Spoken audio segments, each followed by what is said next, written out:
अस्सलाम वालेकुम दोस्तों, एक बार फिर आप सबको खुशामदीद। दोस्तों, हम डिस्कस कर रहे हैं क्लास 9 के बायोलॉजी के चैप्टर नंबर 2 को, और हमने डिस्कस किया है तकरीबन 3 लेक्चर्स मैंने रिकॉर्ड किया इस चैप्टर में। पहले लेक्चर में हमने पढ़ा साइंटिफिक मेथड क्या है, फिर हमने स्टेप्स ऑफ साइंटिफिक मेथड को पढ़ा, और फिर हमने ये पढ़ा कि स्टेप्स के दौरान क्या क्या होते हैं। दोस्तों, तो पहला वाला मैंने कवर किया है जिसका नाम है आस्किंग क्वेश्चंस। अब क्वेश्चंस क्या है और कैसे होते हैं और क्यों होते हैं, ये मैंने पिछले लेक्चर में आपको समझाया। अब आते हैं तीसरे स्टेप की तरफ, जो कि है ऑब्जर्वेशन।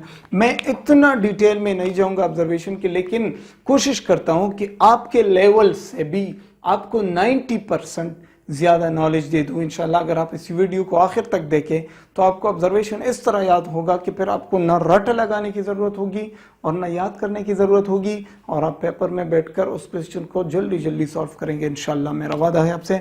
तो चलिए लेक्चर को स्टार्ट करते हैं। ऑब्जर्वेशंस क्या है? ऑब्जर्वेशन, देखिए, किसी चीज को ऑब्जर्व करना। ओहो, ऑब्जर्व क्या है? देखिए गौर से, मैंने ये मार्कर अपने हाथ में पकड़ा हुआ है और मैं इसको डिटेल के साथ देख रहा हूं, ठीक है। इस पर क्या क्या लिखे है, तो मैं क्या कर रहा हूं? ऑब्जर्वेशन, समझ रहे? वहां पर एक बंदा खड़ा है और वो पता नहीं क्या कर रहा है, लेकिन मैं उसको देख रहा हूं गौर से, तो मैं क्या कर रहा हूं? ऑब्जर्वेशन। देखिए, यहां पर इस तरफ इस कमरे में कोई बातें कर रहा है, समझ रहे? तो मैं यहां पर जब शोर है तो मैं कहता चुप चुप, मैंने आवाज सुनी, तो फिर मैं अपने कान को दीवार के साथ लगाता हूं, तो क्या करता हूं? ऑब्जर्वेशन करता हूं, गौर से सुनता हूं, गौर से देखता हूं, गौर से महसूस करता हूं। यार, आपके हाथों से कितनी अच्छी खुशबू आ रही है, समझ रहे हो? तो अपने सेंसेस को यूज करके जब आप किसी बंदे को, किसी चीज को, किसी काम को, किसी जगह को, किसी एक्शन को गौर से देखते हो, सुनते हो, महसूस करते हो, इसको ऑब्जर्वेशन कहते हैं, ठीक है। तो ऑब्जर्वेशन क्या है, डेफिनेशन लिख देते हैं जल्दी जल्दी। The action of closely observing और monitoring, action of closely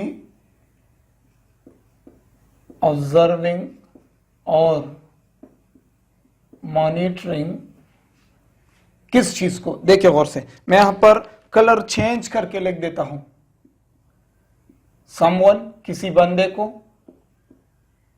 some action, किसी काम को, सम प्लेस, किसी जगह को, सम इवेंट, ठीक है। किसी शख्स को, किसी काम को, किसी जगह को या किसी इवेंट को जब आप क्लोजली, इसका मतलब नहीं है कि आप उसके सामने जाकर उसके सामने ऑब्जर्वेशन करेंगे, ऐसा नहीं। आप गौर से, अगर 10 मीटर दूर भी खड़ा हुआ है तो आप गौर से यहां से देख रहे हो, ऐसा नहीं कि आप वहां जाकर उसके आंखों के सामने खड़े होकर इस तरह देखेंगे, ऐसे नहीं। किसी भी जगह से आप गौर से देख सकते हैं, सुन सकते हैं, महसूस कर सकते हैं, इसको हम कहते हैं ऑब्जर्वेशन, ठीक है दोस्तों। दूसरा, ये पहला डेफिनेशन। दूसरा, इसका डेफिनेशन में क्या लिखना चाहता हूं, दूसरा डेफिनेशन ये है कि a statement based on someone has, a statement based on someone has seen, noticed, heard, ठीक है। किस चीज को? फिर वही बात है, someone, something, some place, etc, ठीक है। अब इस डिफिनेशन को समझो, समझने के बाद फिर आपको मैं मानूंगा कि आप समझ गए। तो अ स्टेटमेंट बेस्ड, इस बात को तो यहां तक छोड़ देता हूं। On someone has seen, noticed, heard, जब किसी बंदे ने किसी चीज को देखा हो या नोटिस किया हो या सुना हो, किस चीज को, किसी बंदे को, किसी काम को, किसी जगह को, जब एक बंदे ने या तो देखा हो या तो नोटिस किया हो या तो सुना हो, तो उसके बाद वो बंदा आकर आपको बता देता है कि मैंने यार फलां की आवाज सुनी, ठीक है, मैंने यहां किसी बंदे को जाते हुए देखा। तो ये मैं क्या कह रहा हूं, किसी बंदे को यार मैंने यहां जाते हुए, तो ये मेरा स्टेटमेंट है।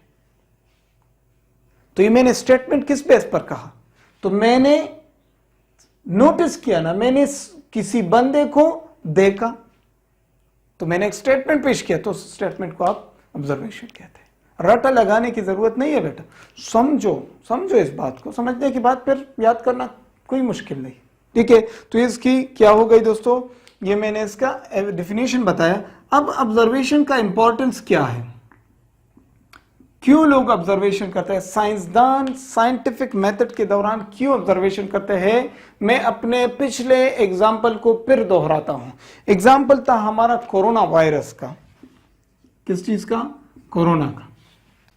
तो जब पेशेंट्स डॉक्टर के पास आते हैं तो क्या डॉक्टर क्या करता है, उसको गौर से देखता है, उसके टेम्परेचर को नोट करता है, उसके कलर को नोट करता है, उसके अपने कानों में स्टेथोस्कोप लगाकर उसके चेस्ट को गौर से उसकी आवाजें सुनता है, उसका एक्सरे करके गौर से देखता है।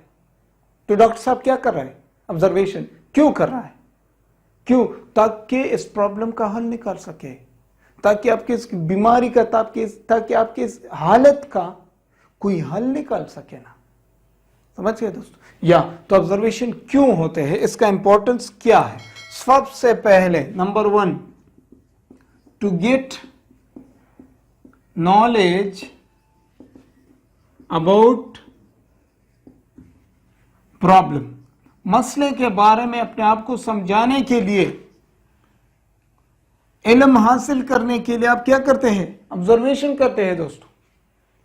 समझ गए, इस तरह बात है। नेक्स्ट जो है ऑब्जर्वेशन क्यों करते हैं, नेक्स्ट टू मेक हाइपोथेसिस। देखिए दोस्तों, यहां पर मैंने लिखा है ऑब्जर्वेशन पहले होता है, बाद में हाइपोथेसिस आती है। तो अगर आपके पास ऑब्जर्वेशन नहीं है तो हाइपोथेसिस आप कहां से बनाएंगे, उस मसले के बारे में बातें कहां से करेंगे, ठीक है। तो हाइपोथेसिस बनाने के लिए आपको ऑब्जर्वेशन करना इंतहाई क्या है, जरूरी है दोस्तों। नेक्स्ट जो है नंबर 3, ऑब्जर्वेशन क्यों जरूरी है, टू आंसर क्वेश्चंस। अब जब जो आपने देखा, लोग आपसे उस बारे में सवालात करेंगे। देखिए गौर से, मैं आपको समझाता हूं। रात के 2 बजे है, ठीक है, और आप दूसरे फ्लोर पर है, अचानक नीचे किसी चीज की आवाज आई। अब्बू ने कहा जाकर बेटा देखो नीचे क्या है। अगर आपने नीचे गौर से नहीं देखा और नहीं सुना, तो जब आप वापस आ गए तो क्या आप जवाब दे सकते हैं अपने अब्बू को। आपसे पूछेगा क्या था बेटा, तो आप क्या कहेंगे, कुछ भी नहीं। क्यों, क्योंकि आपके ऑब्जर्वेशन ठीक नहीं थे। आपको फिर भेजेगा, जाओ फिर देखो।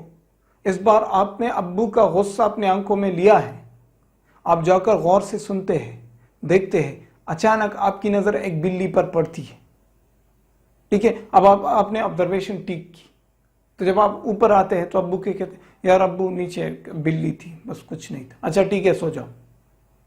तो जब आप ऑब्जर्वेशन करते हैं तो आप फिर क्वेश्चंस का जवाब भी सही तरह से दे सकते हैं, ठीक है दोस्तों। नेक्स्ट इसका इंपॉर्टेंस क्या है, टू कलेक्ट डेटा। अब मैंने अभी एग्जांपल दिया आपको, नीचे आप गए और आपने देखा, गौर से देखा, बिल्ली थी।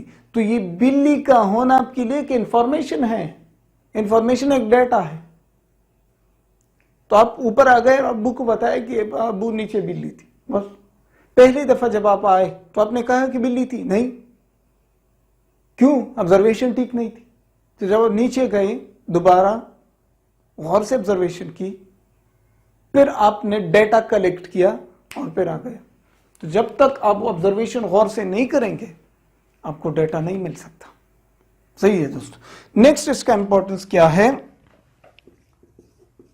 To study accurately. किसी चीज को अच्छे तरीके से, सही तरीके से स्टडी करने के लिए आपको ऑब्जर्वेशन करना इंतहाई दोस्तों जरूरी है। आपने ऑब्जर्वेशन अच्छी तरह से करने हैं, समझ गए। तो ये दोस्तों मैंने आपको समझाया ऑब्जर्वेशन और ये इसका इंपॉर्टेंस। अब जाते हैं और ऑब्जर्वेशन के टाइप्स को डिस्कस करते हैं कि ऑब्जर्वेशन के कितने टाइप्स हैं, ठीक है।